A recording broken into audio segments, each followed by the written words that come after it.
Assalamualaikum warahmatullahi wabarakatuh. Perkenalkan, kami dari kelompok 4 akan mempraktekkan tutorial uji komparasi. Sebelumnya, perkenalkan anggota kelompok kami.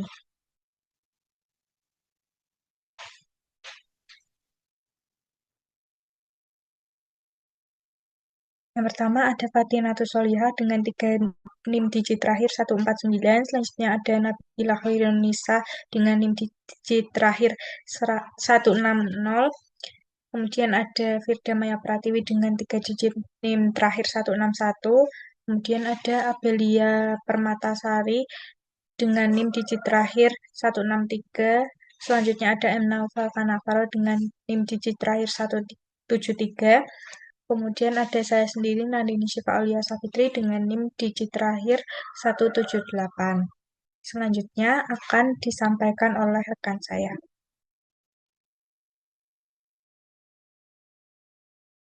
Jadi yang pertama akan dibahas yaitu adalah independent sample t-test.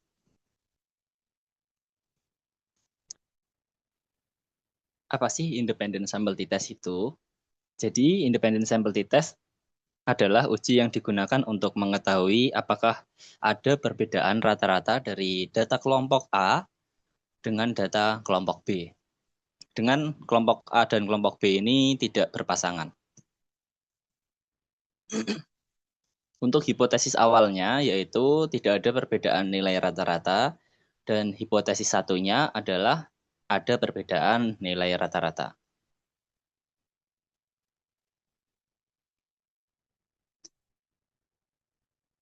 Kita masuk ke contoh. Seorang peneliti ingin mengetahui apakah terdapat perbedaan kemampuan investigasi matematis antara siswa yang memperoleh pembelajaran Creative Problem Solving atau CPS dibandingkan dengan siswa yang memperoleh pembelajaran Direct Instruction atau DI. Ia melakukan penelitian pada dua kelas dengan menerapkan perlakuan yang berbeda, yaitu CPS dan DI itu tadi. Selanjutnya, kedua kelas tersebut diberikan tes sehingga memperoleh hasil sebagai berikut.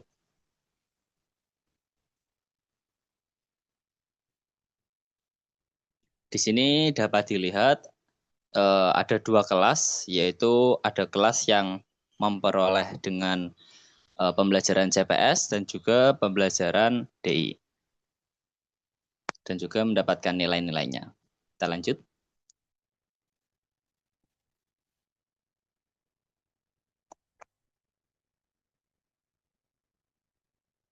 Nah, sebelum kita melakukan uji independent sample t-test, ada yang namanya uji prasyarat, yaitu ada dua, uji homogenitas dan juga uji normalitas. Jadi setiap data yang mau dilakukan uji independent sample t-test harus berdistribusi normal dan juga datanya homogen.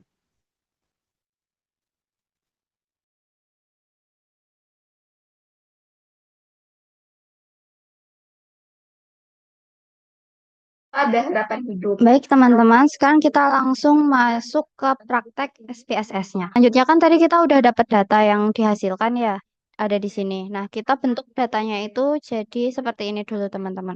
Ini ada hasil ujinya. Untuk kita anggap angka 1 ini sebagai CPS dan angka 2 ini sebagai DI. Lalu dari data ini kita mencoba masukkan ke SPSS. Jadi kita di variabel view itu kan buat data variabel pada kolom name dan ini di name ini kita tulis hasil sama kelas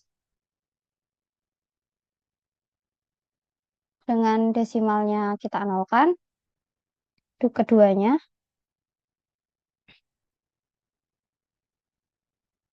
Lalu di tabel juga kita tulis sini ada nilai dan sini ada kelas.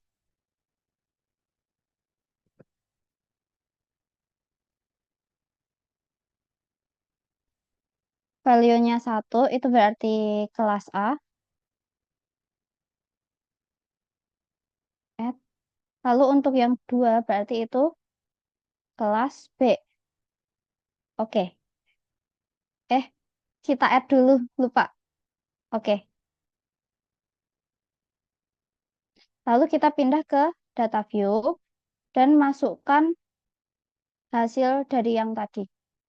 Ini, hasil yang udah kita gabungkan.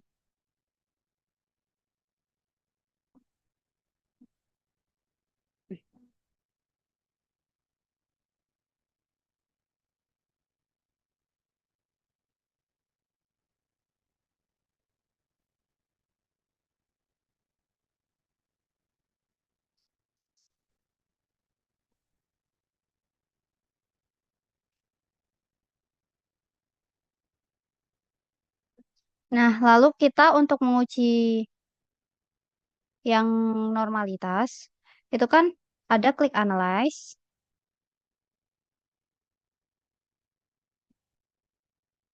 lalu deskriptif statistik.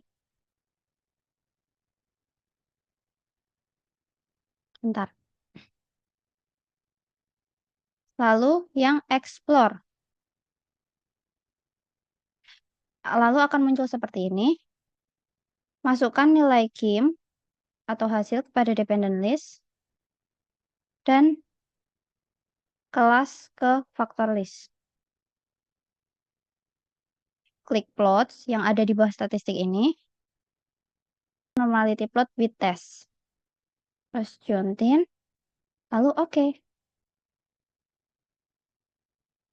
Nah, nantinya kan akan dihasilkan ini. Cuman kita mau sekalian uji homogenitas. Ini nanti outputnya ada di sini. Untuk yang homogenitas, kita langsung aja klik analyze, compare means, one way ANOVA, masukkan nilai KIM ke dependent list, dan masukkan kelas ke faktor. Klik option yang ada di sini. Lalu centang homogeneity of variance test. Lalu kita continue, habis itu oke.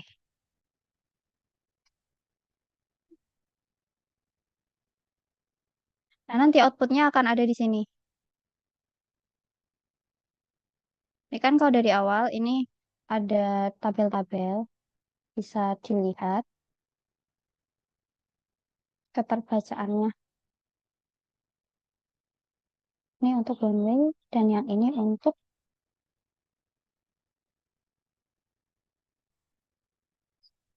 nih. Ini untuk tabel test of normality-nya ada di situ. Lalu bisa disimpulkan karena kan uji prasyarat itu nilai signifikansinya kalau lebih dari nilai alfa berarti dia berdistribusi normal. Dan kalau signifikansinya lebih dari alfa juga berarti data itu variannya homogen. Nah, kalau tadi kita lihat dari data tabel yang sudah dihasilkan, itu tuh kan didapatkan nilai signifikansinya tuh 0,102 dan 0,056, maka nilai alfanya berdistribusi normal. Begitu juga dengan tabel tes homogeneity of variance. Didapatkan nilai signifikansi 0,459, sehingga data tersebut bisa dikatakan homogen.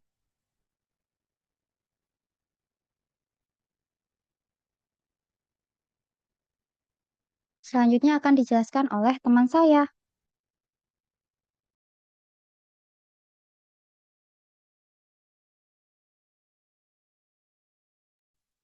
Nah, selanjutnya setelah datanya dipastikan normal dan homogen, kita akan menguji independent sample t-test. Yang pertama, kita merumuskan hipotesisnya terlebih dahulu. H0 itu tidak ada perbedaan yang signifikan antara siswa yang memperoleh pembelajaran Creative Problem Solving atau CPS dengan siswa yang memperoleh pembelajaran Direct Instruction atau DI. Nah, H1-nya itu ada perbedaan yang signifikan antara siswa yang memperoleh pembelajaran kreatif problem solving atau CPS dengan siswa yang memperoleh pembelajaran direct instruction atau DI. Yang kedua, kita menentukan taraf signifikansinya, yaitu yang kita pakai itu 5% atau 0,05. Yang ketiga, kita menentukan kriteria ujinya, yaitu tolak H0 jika nilai sigma-nya itu kurang dari nilai alfa 0,05 tadi. Kemudian terima H0 jika nilai sigma-nya itu lebih dari nilai alfa 0,05. Selanjutnya kita akan menguji menggunakan SPSS. Langsung saja kita ke langkah-langkahnya. Langsung ke data view, analyze, kemudian compare means, kemudian pilih independent sample t-test. Kemudian untuk nilainya itu dimasukkan ke tes variabel dan kelasnya itu dimasukkan ke grouping variabel. Kemudian kita klik define group. Nah, grup 1 itu diisikan dengan 1, grup 2 diisikan dengan 2. Kemudian continue, lalu oke.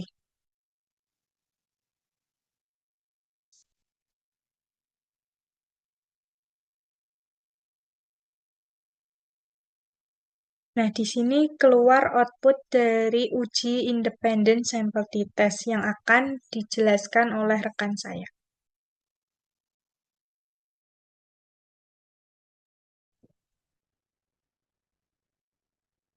Oke, jadi di sini berdasarkan hasil dari output SPSS-nya,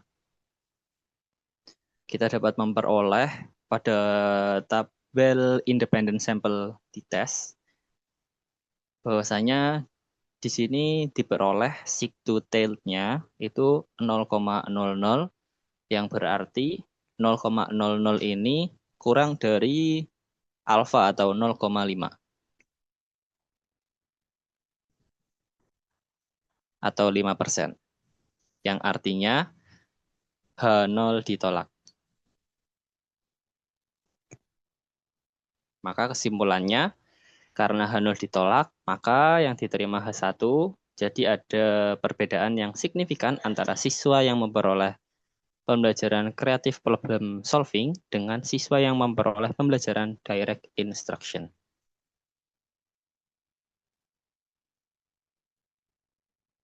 Selanjutnya akan dijelaskan oleh rekan saya.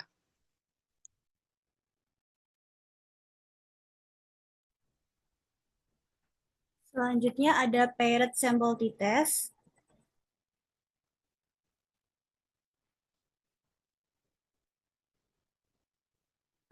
Uji ini digunakan untuk mengetahui apakah ada perbedaan rata-rata data kelompok A dengan suatu data kelompok A dengan data kelompok B yang berpasangan. Dengan biasanya hipotesisnya H0 itu tidak ada perbedaan nilai rata-rata antara kelompok A dan B, dan H1-nya itu ada perbedaan nilai rata-rata antara kelompok A dan B.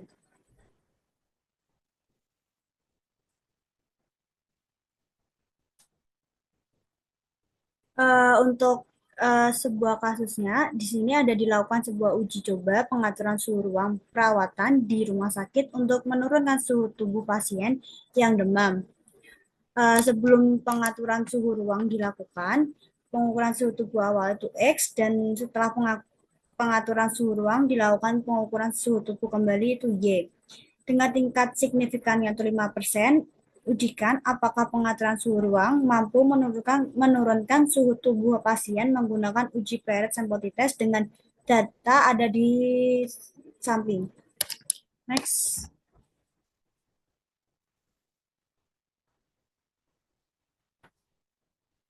Sebelum melakukan uji paired sample t-test, ada uji prasyarat yang harus dilakukan. Yang pertama itu ada uji normalitas dan uji homogenitas. Akan disampaikan oleh rekan saya. Baik, selanjutnya kita akan melakukan uji normalitas dan homogenitas untuk pirate sample test dengan soal yang tadi ya teman-teman. Kita buat data baru di SPSS. Nah, kita masukkan data dari suhu ruang tadi yang sudah kita kelompokkan. Sebelumnya, ya kita ke SPSS-nya dulu. Ya. Nah, di kolom variable view, kita buat di kolom name itu hasil dan juga kodenya. Nah, untuk desimal di hasil, kita buat 1. Lalu yang kode kita buat 1, hasil 1. Nah, untuk kodenya 0. Lalu untuk labelnya sendiri, suhu, ya suhu. Lalu yang di bawahnya kode. Untuk values yang kode, kita bisa klik. Ya. Nah, kita buat value 1 itu untuk labelnya suhu X. Suhu X. Nah, add. Lalu kita buat value 2 dengan labelnya suhu Y. Kita add. Lalu oke. Nah, kita ke data view dan kita pastekan data yang sudah kita kelompokkan pada Excel.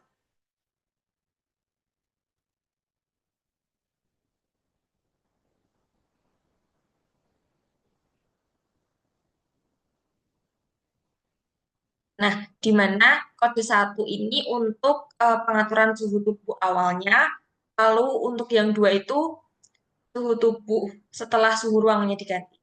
Nah, lalu kita masuk ke uji normalitasnya, kita klik Analyze, Descriptive Statistic, lalu Explore. Nah, untuk suhunya kita masukkan ke dependent list, dan kodenya kita ke vector list. Lalu kita klik Plots. Nah, lalu kita checklist di Normality Plot with Test. Klik Continue, lalu klik OK. Nah, di sini akan ada tabel di uji normalitasnya, di test of normality ini ya. Diperoleh suhunya itu 0,070 dan 0,111. Lalu kita masuk kembali ke SPSS di data view untuk kita menguji uji homogenitas. Nah, kita klik Analyze, Compare Means,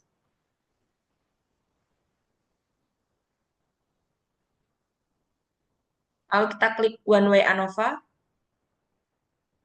kita masukkan suhunya ke dependent, dan kode ke faktor. Kita klik Option. Dan kita centang Homogeneity of Variant Test. Lalu kita klik Continue, dan kita klik OK. Nah, didapatkan output dari tabel Test of Homogeneity of Variance. Di sini didapatkan 0,660. Lalu kita bisa masuk ke kesimpulannya.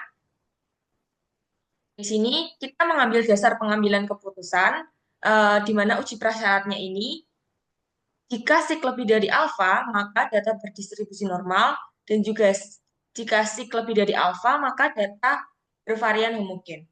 Dari tes tabel test of normality tadi didapatkan sik 0,070 dan 0,111 lebih dari taraf signifikan yang kita gunakan, yaitu 0,05, maka data berdistribusi normal.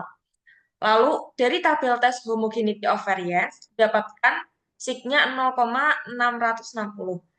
Ini lebih dari 0,05, maka data tersebut juga homogen. Selanjutnya, kita akan dilanjutkan oleh rekan saya.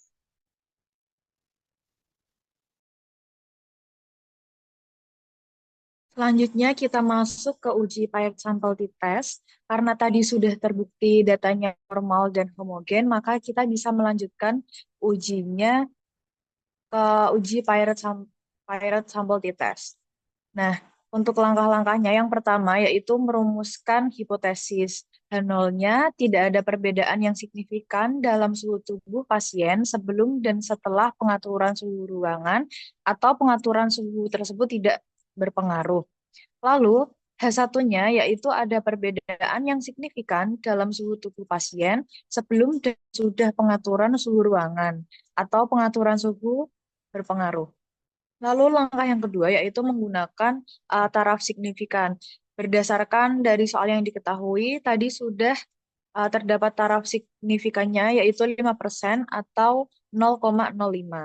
Langkah yang ketiga yaitu menentukan kriteria uji. Tolak H0 jika nilai signifikan kurang dari nilai alfa yaitu 0,05 dan terima H0 jika nilai signifikan lebih dari nilai alfa atau 0,05. Langkah yang keempat yaitu kita dapat menguji paired sample t-test menggunakan SPSS.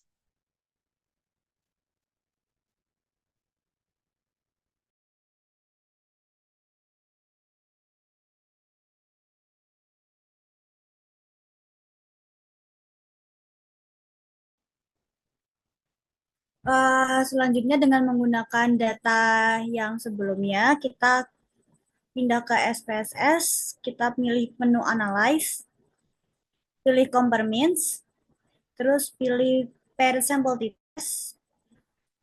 Nah, pada kotak dialog tersebut tuh muncul ya suhunya tuh pilih ke variabel pindah ke variabel 1. Kalau kodenya kita pindah ke variabel 2. Terus klik OK. Untuk hasil akan disampaikan oleh rekan saya.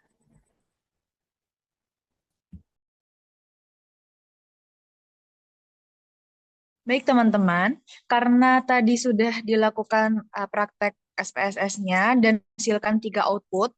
Yang pertama ada tabel paired sample statistik, yang kedua ada tabel paired sample correlation, dan yang ketiga ada paired sample test. Nah, untuk melihat ada perbedaan atau tidaknya, kita berfokus pada tabel paired sample test dengan melihat nilai sig-to-tilednya. Nah, berdasarkan tabel paired sample test, karena nilai sig-nya itu 0,566 yang lebih yang di mana lebih dari nilai alfa 0,05, maka H0 diterima. Nah, berdasarkan perumusan hipotesis yang awal tadi, karena H0 diterima, artinya tidak ada perbedaan yang signifikan dalam suhu tubuh pasien sebelum dan setelah pengaturan suhu ruangan, yaitu nah, model pengaturan suhu ruangan tidak memiliki pengaruh terhadap penurunan suhu pasien demam. Sekian dari kelompok kami. Terima kasih. Kurang lebihnya mohon maaf. Wassalamualaikum warahmatullahi wabarakatuh.